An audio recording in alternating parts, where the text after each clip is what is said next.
va, vous êtes en forme, vous sentez l'attaque? Super en forme. Vaincre la tentation, c'est aussi attendre Jésus dans nos vies.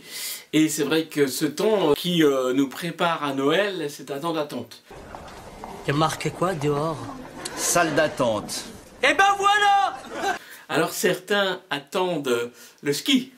Parce que la neige, elle est trop molle pour moi! Tu l'as déjà fait! C'est slalom. En général, il veut faire du ski. Ce qu'il faut pas faire d'ailleurs pour y arriver. C'est charmant, c'est délicieux. Formidable. Alors, soit. Il y en a qui attendent des cadeaux. Tiens, pour me faire pardonner. C'est du persil? Ah bah non, je fais un bouquet de fleurs. Le Black Friday.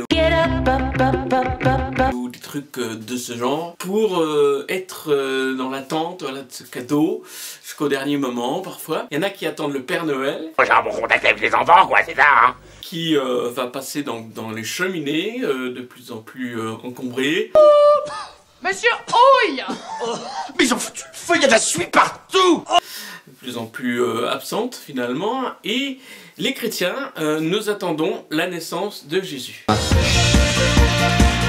C'est pour cela que nous sommes devant cette belle crèche et on voit Marie et Joseph, mais il n'y a pas encore l'enfant Jésus parce qu'on l'attend. Alors cette attente qu'on appelle l'avant, c'est-à-dire l'avènement qui va arriver, et c'est un chant de Noël qui dit chantons tous cet avènement. Et alors avant avènement, c'est l'attente de l'avènement de la naissance de Jésus à la crèche. Mais c'est aussi l'attente de Jésus dans l'avènement de la fin des temps, dans l'avènement de sa gloire. C'est pour cela qu'au premier dimanche de l'Avent, on va attendre ce beau texte de l'attente de Jésus dans la fin des temps, dans sa gloire. À Noël, Jésus vient dans la pauvreté, l'humilité. À la fin des temps, il viendra dans sa gloire. Mais déjà à Noël, on voit beaucoup de gloire. Il y a l'étoile.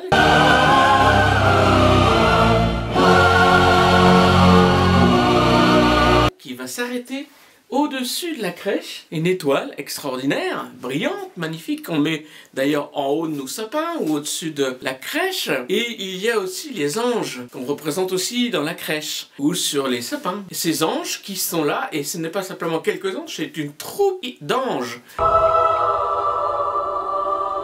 Nous disent les évangiles. Il y a aussi les mages. Sommes-nous ce que nous croyons être? Le monde est-il ce que nous croyons qu'il est? Avec des cadeaux royaux.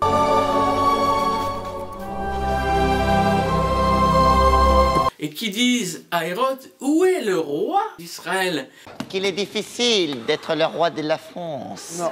Un petit enfant roi? Oui, d'ailleurs, dans certains chants de la communauté des béatitudes, on chante enfant roi de gloire. Eh bien, c'est aussi un avènement de la gloire de Jésus, bien sûr, dans une pauvreté. Je suis peut-être né dans une étable, mais un jour on me construira des édifices. Mais qui nous prépare une sorte de répétition. Reprenons, on dit 7, hop. À ce qui va arriver à la fin des temps, c'est-à-dire la venue de Jésus dans la gloire. Cette gloire, on en parle tout au long des évangiles et on y retrouve en effet des événements extraordinaires qui doivent nous réjouir, qui doivent nous faire tendre vers cette venue, ce qu'on appelle donc la parousie. Non, moi je crois qu'il faut que vous arrêtiez d'essayer de dire des trucs. Ça vous fatigue déjà, puis pour les autres, vous vous rendez pas compte de ce que c'est. La venue dans la gloire d'un personnage, la parousie pour les chrétiens, c'est la venue du Christ. Jésus-Christ. Jésus-Christ. Fils de Dieu. Jésus, l'enfant Jésus qui est devenu glorieux à la droite du Père, et c'est l'attente de la venue de Jésus dans la gloire qui est la parousie pour nous. La parousie, pas un gâteau, c'est pas un lieu. What he says? Qu'est-ce que tu dis? What he says? Qu'est-ce que tu dis? C'est l'attente de Jésus dans la gloire. Alors attendons tranquillement, mais paisiblement, mais avec ferveur et avec désir, la venue de Jésus dans sa gloire définitive. Ce qui arrivera, nous ne savons ni le jour ni l'heure, peut-être demain, peut-être dans une semaine, peut-être dans 2000 ans. Tout cela n'est pas calculable. C'est donc une grande attente qui nous permet aussi, dans l'espérance, de vaincre la nuit, de vaincre les ténèbres, de vaincre le péché, et que la force du Seigneur soit avec nous.